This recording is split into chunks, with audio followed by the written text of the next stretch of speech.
Rick is one of the best free throw shooters of all time. He'll give you the right piece of advice. But I don't know if I'm going to be able to do it. I've seen you make a bunch out of 10 anyway, so it doesn't.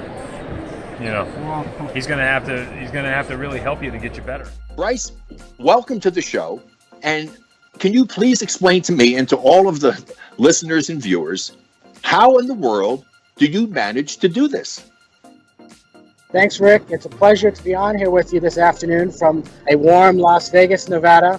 Well, with my commentating, I analyze what's happening on the court by listening to previous teams' games, by listening to how the ball might bounce off the rim if there's a good microphone on the basket, and by interviewing players and coaches. And for shooting free throws, like I occasionally do with my friend Coach Brad Stevens of the Boston Celtics, I will have someone stand under the rim and clap, and then I can judge the length to the basket. And furthermore, when I'm shooting, I've shot so much and missed so much because I'm not as prolific of a free throw shooter or scorer as you were during your time in the NBA. I can tell if the ball is to the right, to the left, or short off the front of the rim, and through that, I am able to perfect my shot.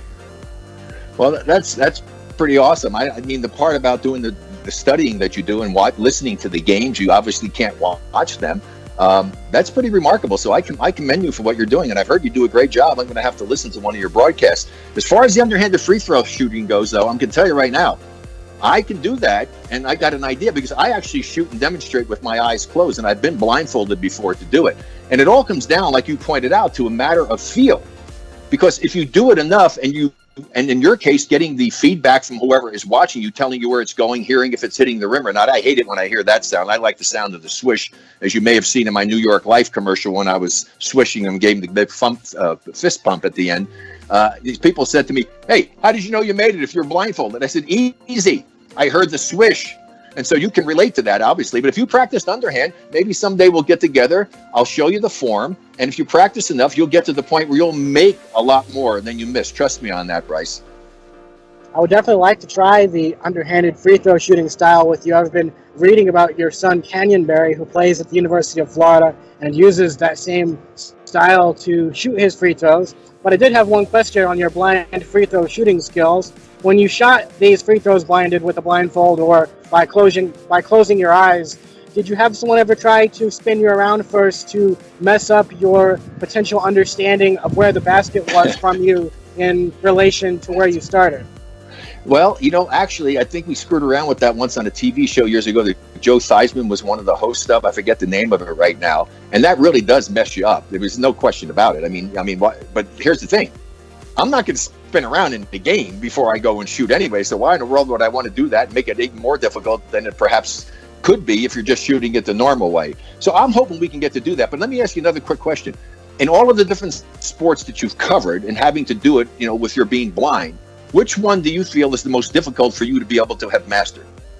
Well, soccer by far is definitely the hardest sport for me to have commentated. First of all, there's a total of 22 players running around all over the place on a soccer field, and the offsides call is always very confusing and subject to whether or not the official decides to call it or not. So soccer is definitely the hardest sport for me to commentate.